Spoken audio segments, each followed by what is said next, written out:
Hola hijos de puta, soy Renaru GOU, otra puta del anime y manga japonés, y voy a causar el caos en San Andreas, pero primero tengo que bajar de este edificio más alto que la puta madre, no sé por qué aparece ahí. Miren, una niña está enseñando.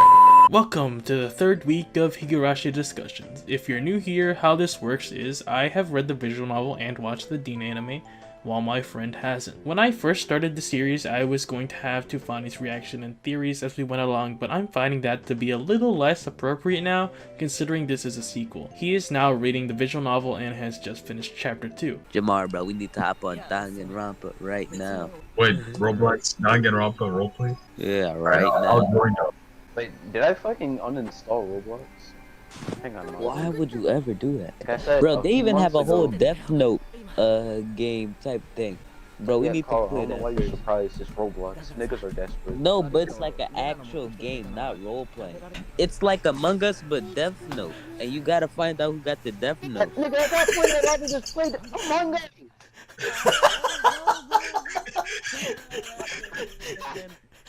Why the hell is there Among Us on Roblox when that shit's free on your phone? Gonna put 8 puppies and a grown female dog in my backpack and then walk to the fucking vet. Is that fucking I'm gonna walk What the 50 fuck? fucking miles down the road to a vet.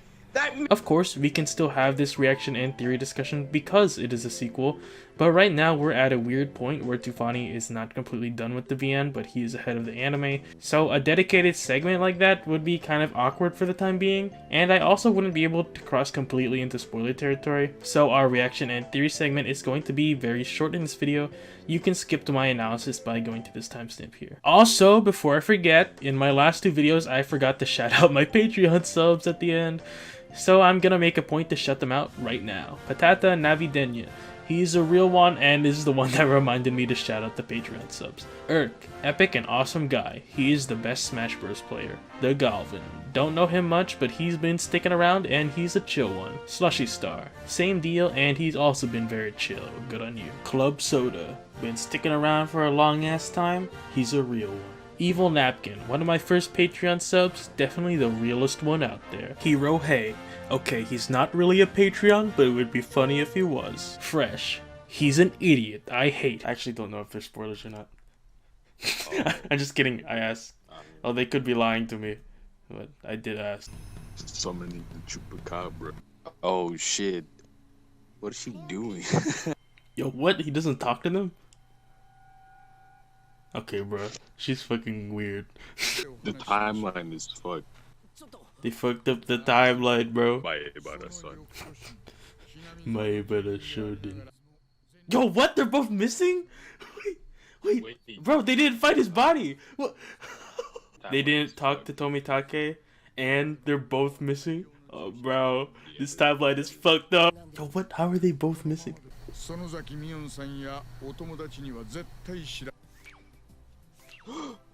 Oh, okay, never. How? Why you butter son? Yo, there's Tomitake. Oh shit. He was reincarnated. I'm scared.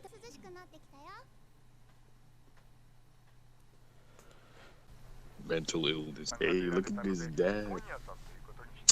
Man, got some drip on him. Basically, they fucked up the timeline, so... Yeah, that timeline was fucked, bro. Fucked, bro. That was what happened to, bro. What happened to my boy? Like Tomitake. Are they gonna introduce fucking pig? Pig? Yeah. I guess I got some stuff to talk about. I gotta go to class. I'm literally in my class right now, just sitting here muted. Guess we should open these cans of permanent paint now. That will never, ever come off. And if we get it on anything, Mr. Krabs will cut our butts off. And mount them on the wall. Careful, SpongeBob! Careful, SpongeBob! SpongeBob, careful! Careful, SpongeBob! Careful, SpongeBob! Careful, SpongeBob! Careful, SpongeBob! Careful, SpongeBob! Careful, SpongeBob! Careful, SpongeBob! Careful, SpongeBob! Patrick. The lid's already off. Oh, now it's my turn. I liked this episode, okay? I liked it. I did have issues with this episode, but I still overall liked it. I'm going to exaggerate my dislike a little bit for comedic effect, but I still generally like the episode, so don't get me wrong when I start memeing on it, okay? To prove I like this episode, I'll start by dissecting what I thought was the most decent scene in this episode, the USO scene. It's not a Poggers Kino moment that blew me away or anything, but it is still a decent scene. I'm sure if you've ever taken anything related to visuals, most of you have been beat over the head with the concept of the rule of thirds, but basically it's this idea that you want to keep the focus of the image along these imaginary lines of vertices. So for example, you'll probably want to put your actors or characters on these vertical lines, and it doesn't have to be perfect either. You can exaggerate it a little bit depending on the effect you want. As over-explained as it is, the rule of thirds is important for understanding what they were going for with this scene. Try to see how they use it here to make some things pleasing to focus on and not pleasing to focus on. 家のほとんどは親父の作業場とアトリエになってるけどな。レナも見てみたいな。買い物とかあるかな。なあ、レナ。みんなは俺に嘘や隠し事なんかしてないよな。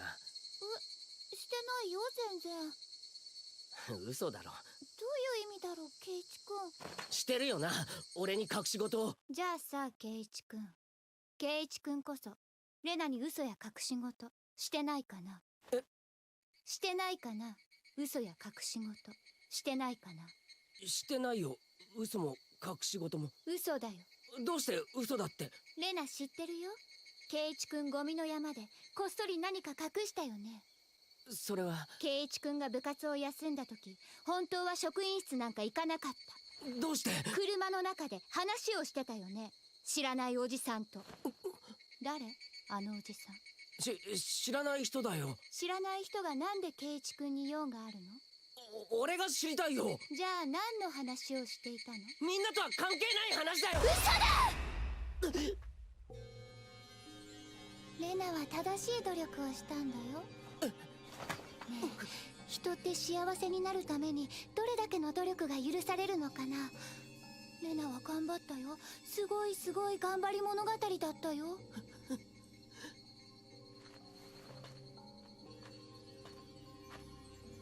ね、ケイチ君に隠し事があるようにレナにだってあるんだよ。行こう。だいぶ涼しくなってきたよ。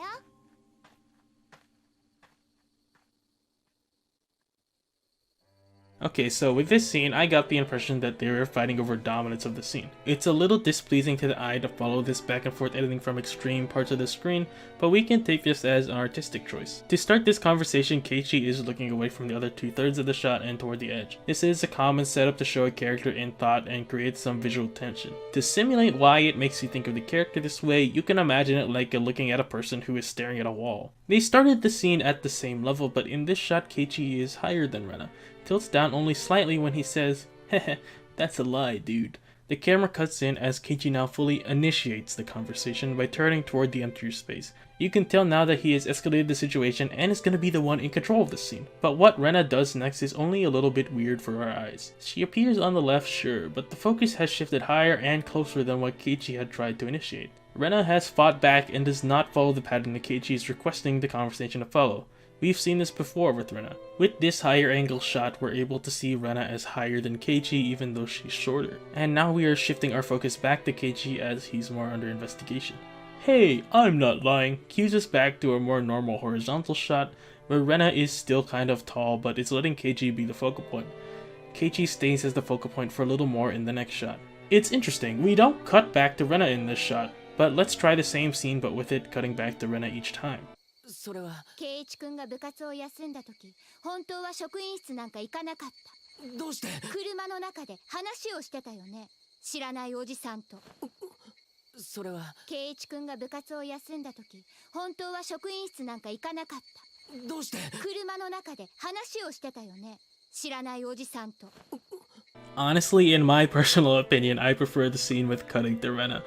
If we do it this way, the scene feels like Keiichi is fighting to get a word in as Rena keeps cutting in, covering pretty much all the empty space Keiichi is not, while also not following his eyes, making it feel like Keiichi doesn't control the rhythm of the situation even though he's trying. They still achieve this effect somewhat with the high pace of the sound anyway, but also cutting visually really hammers in the idea.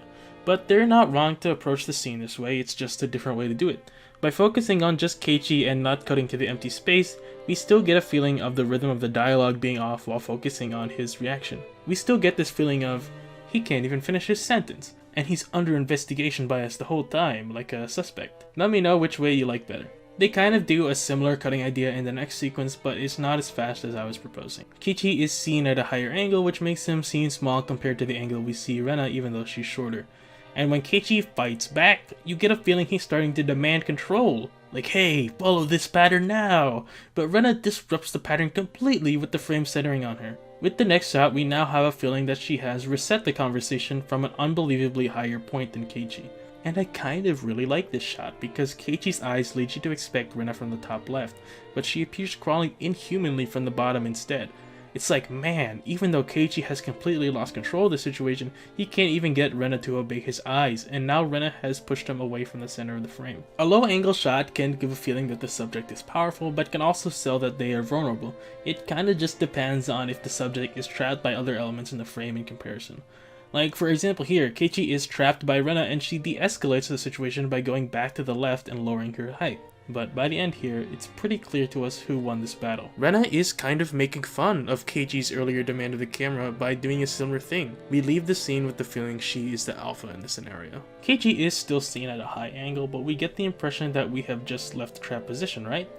And there's this lingering feeling of, This scene does not exist in a bubble, but works off of the previous scenes. In the previous scenes, it's kinda like Keiichi is politely asking Rena to follow the pattern, but here he's now fighting to get her to do it. Again, not a Pog or Kino scene, but decent nonetheless. In my opinion, the Usoda could have had more impact by giving us a little time to breathe after it, and I wanted us to be more sold on the idea that Rena creeped up really close to us. In the new manga that just came out, they did something cool that really sells how close she is, and I think just one more somewhat long take of them together like this would have done a lot to sell the scene. But I'm not a filmmaker, so I can't say much. I'm just a little college student. But I can see why I and other people feel like the scene lacks just a little oomph. Again, still a decent scene. And it hurts me to say this, but the Dean scene, I like the Dean scene more. I know, this is going against my entire creed, I know, but I like the Dean scene. It's a very different take from the new scene, where the new scene is fast-paced, the Dean scene is much slower, giving you time to breathe. They employ some of the same techniques, but on a slower and less dynamic pace. Keiichi starts out higher than Rena by him stopping before Rena, and then escalates by tilting his head upward, then they become on the same height when Rena says, "What do you mean?" Heh, you're hiding something from me, right, Rena? Keiichi is not as angry here, and is not demanding control of the frame, he's just very stern about his question. And the transition here is more subtle, they don't really fight over control of the conversation, Keiichi is pretty much immediately submissive. Keiichi is flipped in the reflection when the conversation is flipped. A mirror is great for scenes where someone is under investigation and is maybe trying to hide something but can't. It's not anything amazing, but I think the slower pace of the Dean scene is more personally appealing for me. And it accentuates the Usoda, because here it's more like she unexpectedly rose the stakes instead of fighting back so Keiichi can't have control. If you think the new anime is a faster pace even though it's technically been going slower than the Dean anime, this is probably the reason. The shot length is much shorter and scenes are more of a high-paced fight. You can think of the pace of the new scene like this and the pace of the Dean scene like this. There's a big difference. The new scene is like someone saying, "Shut up!" in a heated debate, while the other is like someone pulling out a gun while you're playing Uno. Okay, Dean fans, I said I like the scene, okay? But I still don't like the anime's overall direction, okay? You cannot tell me that this constant vine boom zooming in is good. I will not accept it.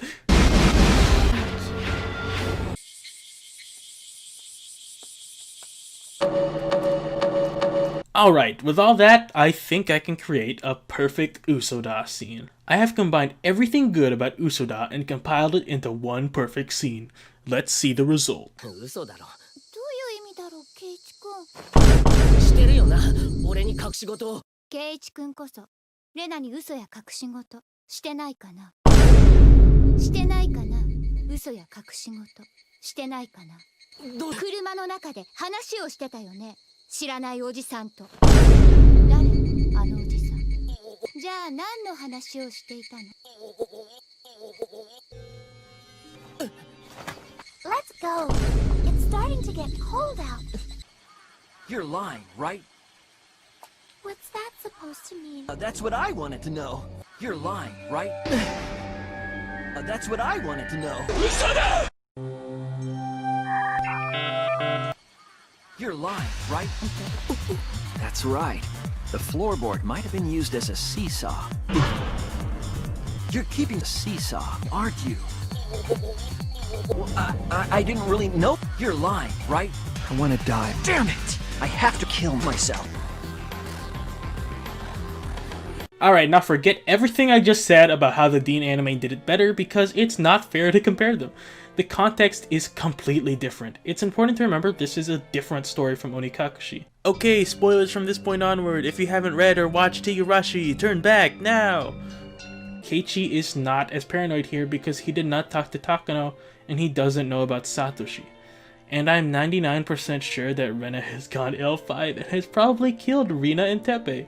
So I'm suspecting that this new approach is meant to show how aggressive Rena is, while Keiichi acts relatively normal instead of being completely terrified and immediately submissive. He's not under the same effect of Hinamizawa syndrome, and I think they're trying to sell that Rena is definitely the one acting out of place. So the Dean scene would not work for this Keiichi, who shouldn't be that paranoid at this point. So if we take this as just a different take with a differently acting Keiichi, this scene is a completely different scene from the Dean scene, and I think it would be unfair to say which is better. So in my first video, I said how important it was that scenes were shot with Keiichi's reaction and POV, because it clarifies that what we just saw was Keiichi's perspective.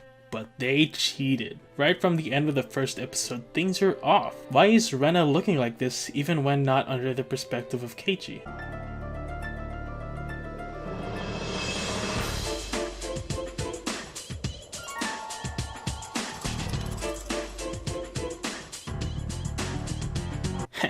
So with all this evidence, you probably think I'm gonna say Rena is the culprit. If only things were that simple.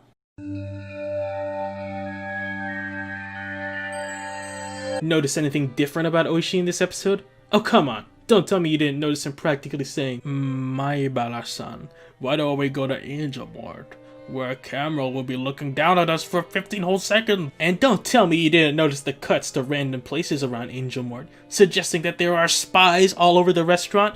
But that's not all. Remember Rika's eyes from episode 1? Yeah, we had a laugh talking about how she had the Sharingan, but now, I don't think it's a joke anymore.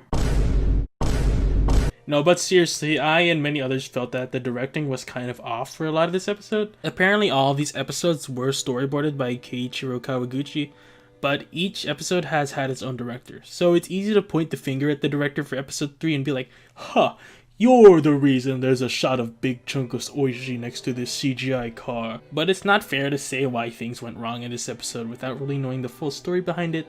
So let's just chalk this up as an unfortunate L. I still really don't like the scene. I think it's very ass. So in my opinion, you should be showing the viewers something interesting that relates to the dialogue or idea at hand.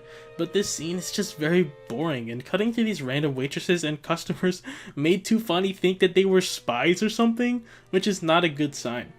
We didn't really need to see these things happening while Oishi is talking, but also this overhead shot is just as boring. My guess is that they didn't want to waste more cuts in this scene and save time and effort for other scenes. It's more likely that they had to work with fewer cuts and that's why this scene turned out this way. I suspect they cut to these shots to break up that monotony, but these shots were a bad idea nonetheless. In a conversation that's supposed to be as intriguing as this one, we should be completely focused and hooked on the conversation. Overall though, good episode with a few unfortunate trip-ups, but this is kind of not that important of an episode besides Usoda, so I can understand it. I predict next episode we'll see some major divergences since it's clear that this is a fusion of Sumi Horoboshi and Onikakushi. Perhaps the new doors scene will have Rena actually break into the house! Ooh! Thank you for watching. If you like this, leave a comment. It helps with the algorithm. And check out my other Higurashi videos if you haven't. Pretty excited for next episode. Will it be Poggers and Kino? We'll just have to see.